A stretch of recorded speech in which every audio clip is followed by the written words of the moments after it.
présent di leen jaajëfal di am mbégte bu baax a baax a baax waaw tey taxaw seetlu bi lan la rek mooy Macky Sall conseil des ministres bi mu defoon démb dagg na fa ay bopp quoi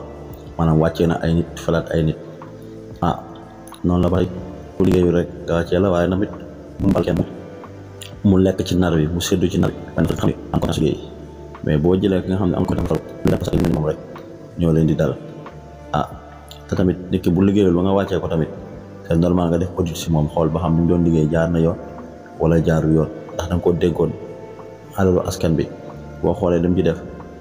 bu xoolee ni moom yaa ko kii nga mën a rendre compte askan bi di leen lii ak lii moo tax ma daax ko yooyu nag loolu lépp day am njolo mais nag dañ lay fal doo def déclaration patrimoine en même temps tamit nag bu la audité wala bu la defee rapport nga naan du ma la faale du ma wuy comme genre Mansour Faye ñu mel noonu waaw dégg naa ci biir kàddu yi tali bi accident yi bari na trop waaw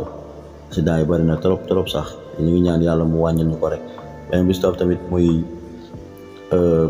dund gi seer na trop ba tey dégg guj dara tey suba tey ngoon ba tey dara wàññeekuwul beneen bi dégg naa ci biir ñu waxtaanee ci biir mbëbës waaw mbëbës moom doon na loo xam ci état war na see jóg bu baax a baax parce que boo duggee foofu day mel ni beneen monde